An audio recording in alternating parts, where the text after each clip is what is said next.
Vocês viram que o ministro Alexandre de Moraes mandou o Facebook apagar 12 perfis que apoiavam o Bolsonaro? O que você achou disso? Não parece censura? É o que eu vou te explicar nesse vídeo.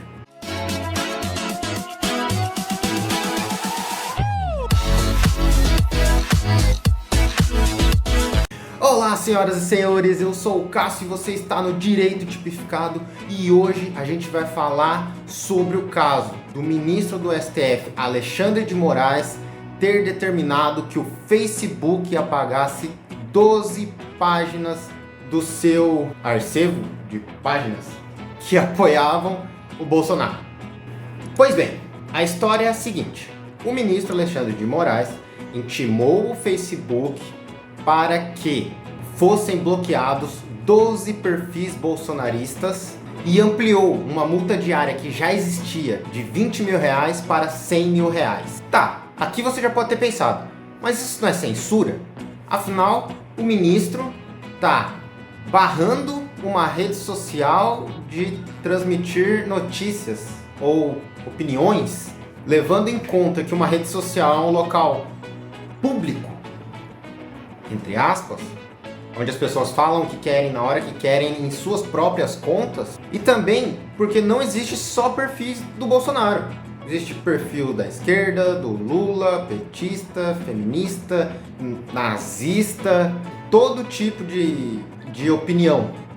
E o mais intrigante é que o ministro quer que esse bloqueio ocorra no Brasil e no exterior. Isso é possível? Primeiro, a gente precisa saber o que é censura.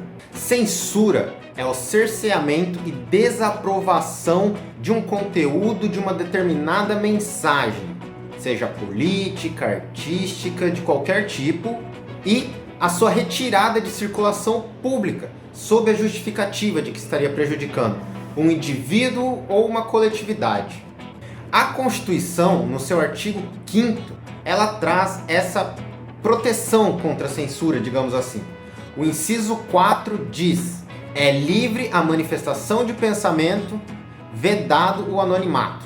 O mesmo artigo 5º, inciso 9, diz: é livre a expressão da atividade intelectual, artística, científica e de comunicação, independente de censura ou licença. O mesmo artigo 5º, inciso 14, diz: é assegurado a todos a informação e o sigilo de fonte, quando necessário ao exercício profissional. E também temos o artigo 220, que diz: a manifestação de pensamento, a criação, a expressão e a informação, sob qualquer forma, processo ou veículo, não sofrerão qualquer restrição, observado e disposto nessa Constituição. Sobre o exterior, o ministro explica que, mesmo que as páginas fossem proibidas de acessar no Brasil, as pessoas mudavam a localização do seu aparelho, colocavam, por exemplo, Estados Unidos, e dessa forma conseguiam acessar as páginas, porque nos outros países ela estaria acessível. Eu me pergunto, quem é esse seguidor assíduo que muda o idioma do celular, a localização, para quem entende de informática, às vezes mexe no VPN para mudar o IP para poder acessar uma página de Facebook? É meio esquisito isso. E aí ele diz que ele não quer que seja proibido o acesso dos Estados Unidos, mas sim que ele quer o bloqueio de um acesso geral a essa página, que ninguém consiga entrar nela. De fato, a exclusão da página. Vendo tudo isso acontecer, até o Twitter se manifestou.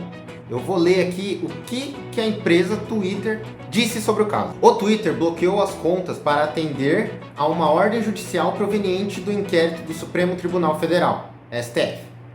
Embora não caiba ao Twitter defender a legalidade do conteúdo postado ou a conduta das pessoas impactadas pela referida ordem, a empresa considera a determinação desproporcional sob a ótica do regime de liberdade de expressão vigente no Brasil e, por isso, irá recorrer da decisão de bloqueio. Aqui, talvez uma opinião pessoal minha, mas a partir do momento que a justiça começa a proibir que eu poste, fale, expresse, critique algo na internet, eu vou me sentir censurado. Eu entendo e concordo que quem xinga, quem maltrata, quem ofende, quem é preconceituoso, quem espalha o ódio, precisa ser parado, precisa ser excluído e banido das redes sociais e da vida. Porém, apoiar um político e ser censurado por isso, censurado entre aspas, por falta de palavra melhor, porque não existe só apoio ao Bolsonaro. Existe o apoio a todos os políticos do Brasil, que hoje em dia está em evidência. A direita é representada pelo Bolsonaro e a esquerda é representada pelo PT. Agora, eu quero explicar uma coisa que precisa ficar clara para as pessoas, porque às vezes a gente vê muito esse negócio de fake news, de espalhar fake news, e acaba entrando na nossa cabeça que fake news é crime. Então eu vou dizer, fake news não é crime. Fake news é mentira. Mentira não é crime. Primeira coisa, é você veicular uma notícia falsa. Isso não é crime. Pode ser desinformação, enganação, imoral, mas crime não é. Claro que existem projetos de lei tramitando no Congresso para que fake news se torne crime, mas até lá, até que isso seja aprovado, fake news não é crime. Então por que condenam tanto as fake news? Se dentro da fake news, por exemplo, você vai e posta no Facebook, faz um post assim, uma imagem, Lula é acusado de ser o mandante da facada que acertou o Bolsonaro na época das eleições. É uma fake news e é crime, mas não é crime por ser fake news. É crime porque é calúnia. Você está acusando o Lula, que é um inocente, de ter cometido um crime. Essa é a definição básica de calúnia. Aí é crime. É mentira, é fake news, mas não é crime por isso. É crime porque é uma calúnia. Essa é a diferença. Então, fake news por fake news é só mentira. Agora, se ela inclui uma calúnia, uma injúria, uma difamação, um discurso de ódio, apoio ao nazismo, que é crime também, se é um post de preconceituoso, homofóbico, isso tudo é crime. Mas percebem que não é crime por conta da notícia, por conta de ser fake news. É crime por conta de outro crime que ele se encaixa. Crimes normalmente ligados à liberdade de expressão, que são limitantes da liberdade de expressão. O pensamento, a liberdade de expressão não são absolutos, de forma alguma. No direito, nenhum direito, nem os fundamentais, são absolutos. O direito à vida é relativizado quando você tem o aborto. O direito à liberdade, à locomoção é relativizado quando você é preso. E o direito à liberdade de expressão é relativizado quando o que você diz afeta alguém, prejudica alguém. Se você disse algo, não mudou nada na vida de ninguém, não afetou ninguém de forma direta, ou é uma mentira, ou ninguém ligou para o que você disse. E das duas formas, não é crime. Confesso que o conteúdo que havia nessas páginas é estranho para mim, não tive acesso a elas. O argumento era de que eles estavam utilizando as páginas para manipular a política, de que houve uma certa manipulação nas eleições passadas por meio das fake news. Mas eu tenho uma pergunta para você refletir.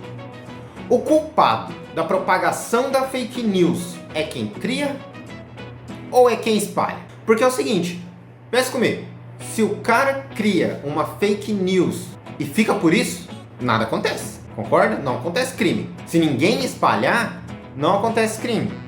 E eu não estou dizendo que o culpado são as pessoas que espalham, propriamente. Mas percebe que os dois têm culpa? Percebe que o cara que cria, se ninguém espalhar, fica por isso mesmo, não acontece nada. E se não tem nada para espalhar, o que espalha não tem o que espalhar, então não acontece a fake news. Porque ninguém obriga ninguém a espalhar nada na rede social. Às vezes você vê a sua mãe, a sua tia, a sua avó que tem um WhatsApp. Aí chegam uns textos, umas correntes políticas, eu mesmo recebo.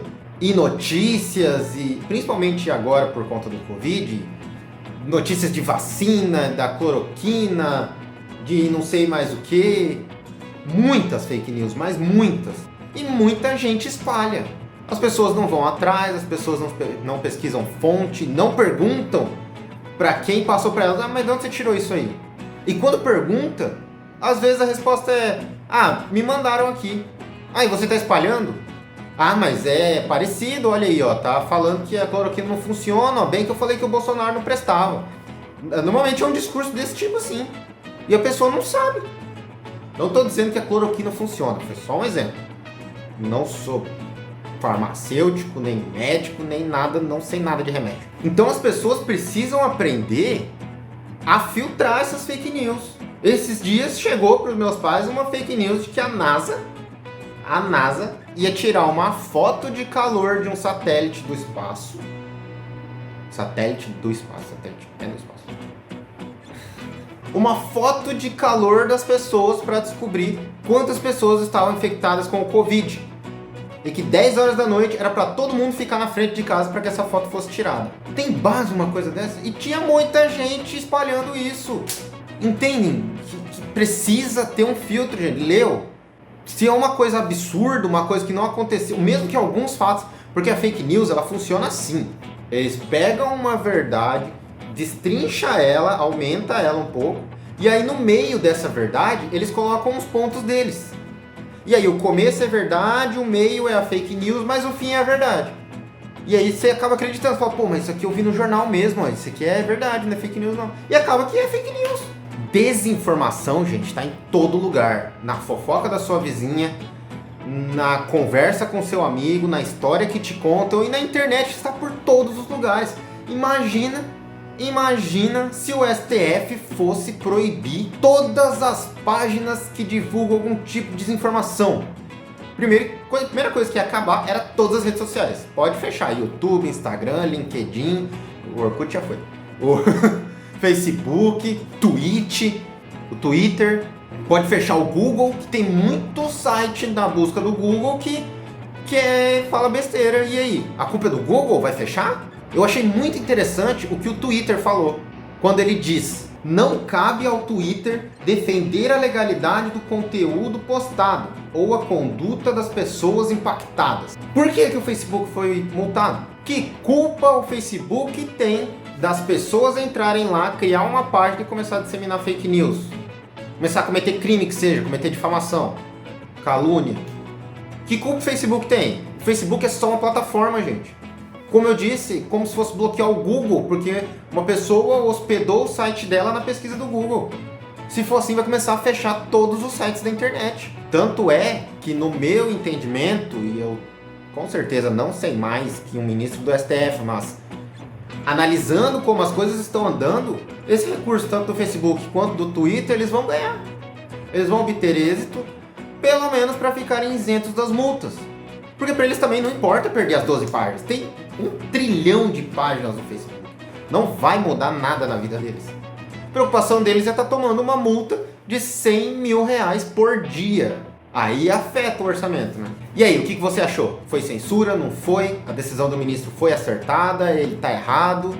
Deixa aqui nos comentários, vamos discutir sobre isso. Se você gostou, deixa o seu like, compartilha com um amigo. Eu acho que esse é um assunto muito importante, porque o STF tá julgando muita coisa que não precisa, que não é do poder dele fazer isso. Espero que você tenha gostado e eu vejo você num próximo vídeo.